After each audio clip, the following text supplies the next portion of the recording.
Autobots, transform!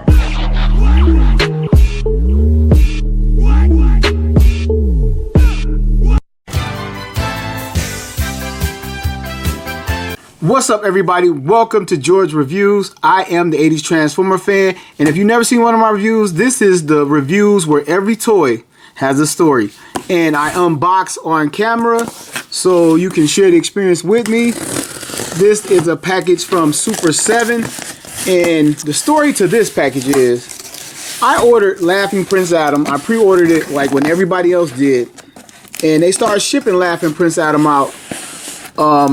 In the email it said October 15th. I didn't get mine till early December, like right around the 5th, the week of the 5th. And what they did was they actually waited, in my opinion, waited for the 5.5-inch figures to come out and packed my Laughing Prince Adam in here with them. And they actually saved on shipping, and I do believe I paid for individual shipping. So that's something for another story. And inside this bubble wrap is Prince Adam. Surprisingly enough, I thought the box would say Laughing Prince Adam. And in this bubble wrap, which I could have got these at the store waiting on these guys. Everybody posted that they were in stores, local stores. And wow, they look kind of weird. And I ordered these two guys. Look at my card. Look at the card bent. Like I just took it out of the box. You saw me unbox it. It's bent in the packaging. And a lot of people feel like collectors are picking on Super 7, but I believe a lot of these things Super 7 is doing to themselves. Like I say, a lot of people legs were broken on these toys. I see some green stuff. Looks like it's inside the plastic on He-Man's arm. Anyway, I had gave up all my, what is these, 5.5-inch figures, 5.5, whatever they call them. I had sold mine off because I like the classics so much, and it just didn't make sense to have both toy lines in my basement at the same time. I thought the classics were better than these. But I got these guys for the novelty of it, and to have them back in my collection like this scale and the packaging back in my collection for what basically is, I feel like, a cheap price. And man, like, oh, these things look cheap. And this is supposed to be as seen on TV. So I think I'm going to actually go ahead and get Prince Adam out of here. So this review is going to be for Skeletor and He-Man. Since it's already titled, you already know, but I just decided, so you kind of knew before I did if you're watching the video in this order. So anyway, gonna turn around. We're gonna take a look at the packaging. There is Skeletor with Snake Mountain behind him, and the skeleton pterodactyl bat thing, Eternian creature flying back there. He's putting the blast out. Skeletor with his Havoc Staff in hand prepares to conquer the planet of Eternia. Super 7 there. Yeah, 5.5-inch figure. I knew some of what I was talking about. Then a very washed out image of the product line in homage to the vintage figures. And everyone's geeking out about Hero and Eldor. I could care less. Has the little photo square where it shows you can twist the waist. We'll check that out. And again, he's on the vintage style card back with the firing rocks explosion behind him. I'm not sure if that's a mini comic or just a card. It's probably just a card. It has Super 7 down here. No Mattel to be found anywhere new. The card is unpunched. But again, they say FYI, FYE or whatever has these hanging off the shelf in other places. So I'm going to get right into Skeletor's package. Probably could have opened it better, more carefully, but I really don't care. So here is Skeletor. Has a little bottom baggie like the originals. Here he stands up out of the packaging. Gonna stand up for me, Skeletor. And he's having a little difficulty. There he is. I just had to widen his stance a little bit, and let's see what this little thing is about. It's an image of Skeletor from the cartoon. Snake Mountain. Pretty good looking on the back of it. from Toy to Tune, and it shows the vintage figure. I don't know if this is concept art to the actual cartoon art. Skeletor's first animated appearances were an early television commercial for Castle Grayskull. Oh, this is how he looked in the commercial art and then the cartoon art. Okay, alright. Moving on to Skeletor. I just knocked him down. Skeletor is packaged with his Havoc Staff.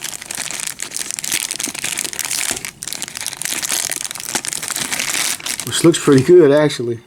Like the little pinkish plastic and the bone staff. I think the top part looks better than his classics and the Filmation staff to me. It really does. And I don't have my figures out to bring them out to show you guys because I'm redoing my basement and I have stuff everywhere, so it won't be a bonus review if you know my reviews or anything like that. This is pretty much it. Spoiler! So here is Skeletor, and this leg feels a little loose. Bringing him closer to the camera. It seemed like his face could have been more yellow, more yellowy or yellower or yellowish, sort of like this. There, it's like a little bit pale, a little bit flat, could have a little bit more gloss on him. It's pretty cool to actually feel this figure because once the classics came out, I got rid of my vintage figures. Again, it just didn't make sense for me to have them. I know some people keep them both or whatever, but I just got rid of them.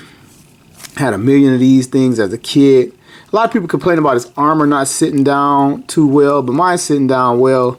Seems like the pads could have been a little bit further back.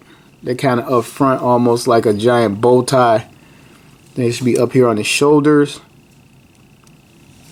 Come around to the back of the figure. So it looks good. His feet look a little bit on the small side. What do you think? I'm used to the demon feet coming out. Look a little bit small. And his articulation is as follows. His head is very hard. It's not soft like the vintage figures. He can look to his right. He can look to his left. And that's about it. It's so hard, you have to force it to get more out of it. That's about as far as he can look. There is no up and down. There's no up and down on the vintage figure. His arm 360s. Both arms 360. His armor is a little bit rigid to me. Could be softer. Coming down to his waist, he has the punch. And it works pretty good. It works pretty damn good. I'm cool with that. I'm happy with that. That's enough for me. And his legs are, I don't know if they're on a hinge. Oh, they actually, you can see the hinge in there. They come in and out. I thought they were going to be on like that little nylon thing, but apparently they're doing something different. And this leg, it's not really moving, and I don't want to snap it. I don't want to force it. I've heard a lot of breakage stories on these figures. Then he has the little, I don't even know what this is, the belt with the strap hanging down over the loincloth underneath. It could be a little bit tighter, if I can get it tighter. And his boots, I have a little bit of scuff. Oh, I wiped right off. A little something there. His feet just seem a little small, but it is Skeletor. And he's a very bright blue compared to my memory of the vintage Skeletor figure, 1983 or was it 82? So my only complaint about this figure so far is I just wish the face had a richer yellow on it. I mean, it's not perfect, but it's cool. It's good enough. And coming to his accessory, he has the half power sword, which looks excellent. It looks better than the vintage figure. See how he holds that in his hand. I always hated they had to hold a half with the little guard on the hand, and it's a little loose. It's not holding that well, but it's not falling out though, so you can all day with it. And here is the full sword, which is awesome. I wish they had that when we were kids. The full sword. He doesn't even need the guard to hold it. So that is cool. See if he can swing it and not drop it.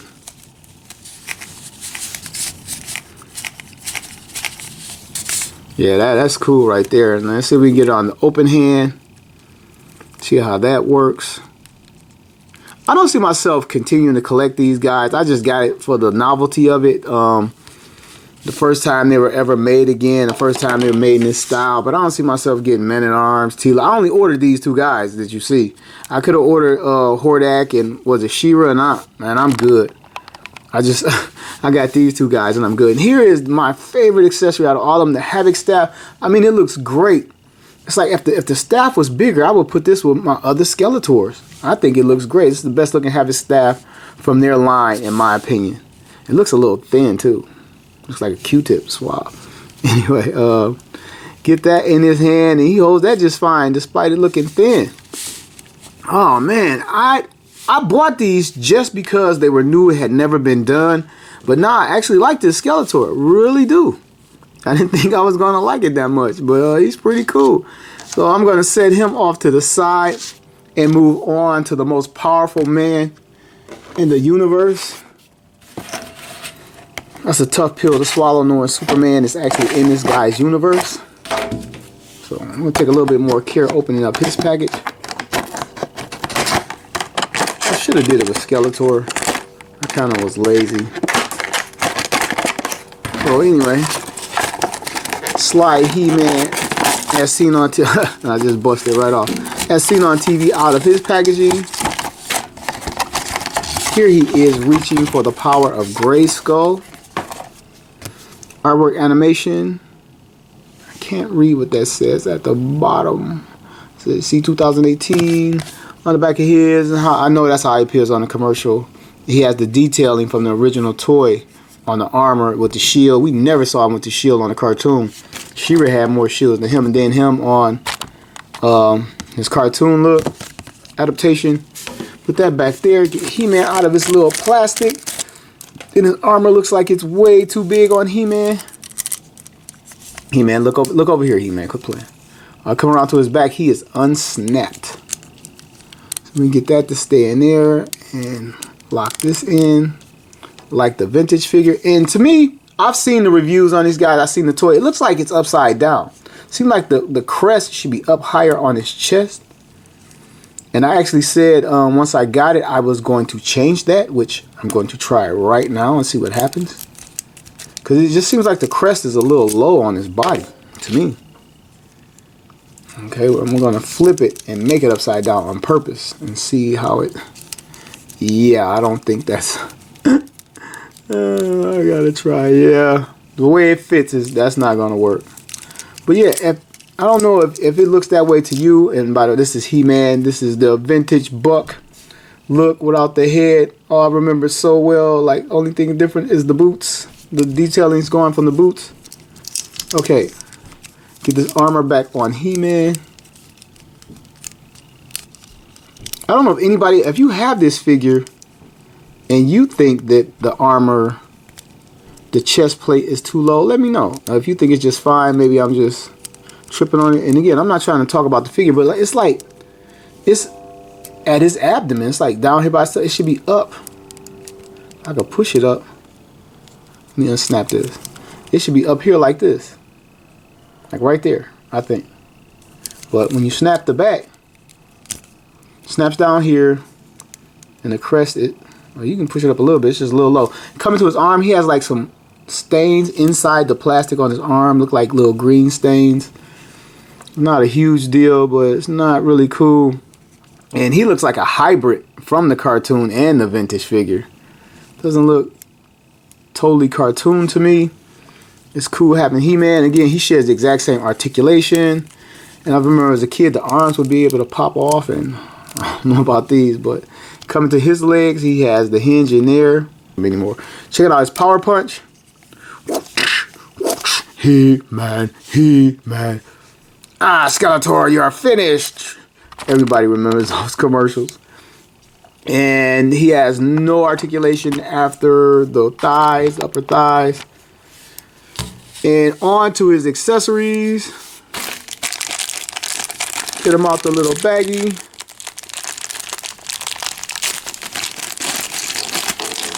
Oh, and I also too, I collect the Giants, and I'm hearing they're going to continue the Giant figures, the Giant of the vintage figures. So that's another reason I got these, to kind of go with those guys. So here is his half sword. Try that one first in his hand, and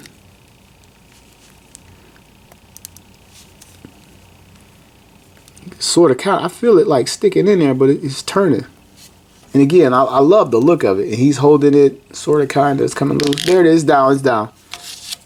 See if we can put it on this hand, open hand, and no, it's down, it's down. All right, to his full power sword. Again, as with Skeletor's, looks pretty sweet. Wish it was a little bit longer. Let's see how he holds that in combat. Pretty cool having this thing all over again. And last but not least is a shield. And it was always overcomplicated shield thing. Put it in there and then smash this over his wrist. So the last thing I want to talk about are the two halves of the power sword, and I want to get them merged together. He-Man has his side, which is the male side with the pegs, and Skeletor has the female side. And you could take these two just like the original figures, and just like an original mini comic where these two guys fought over the two halves to merge them together to gain the power and entry to Grayskull. You put them together and they fit together just like, or almost like it was just one piece initially. There's a little bit of cracking in there, but it fits together a lot better than the vintage sword. And you can decide who has the power. Either He-Man has the power. If he'll hold it, he doesn't want the power. He-Man can have the power, or you can flip it around. And Skeletor has the power, which is a very awesome touch, because once you've decided who has the power, they have a complete power sword for Skeletor and a complete power sword for He-Man. And let me check them out side by side, see if they share width and thickness. Yep, it's pretty much the exact same sword split down the side, split down the middle. You can actually see the split on the other two swords. So that is the final accessory for these figures. So that is He-Man, pretty much, and Skeletor. So these guys look side by side. Now they can battle it out. Skeletor. Ah, He-Man. One of those cheesy commercials was so awesome. So, I actually like these figures. Like I said, I just got them to have them as a placekeeper for the scale and the line. Like, you know, I have these.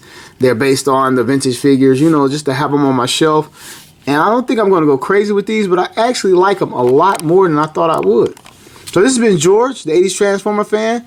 Let me know what you think. And thank you for watching another toy review. And I'll see you soon.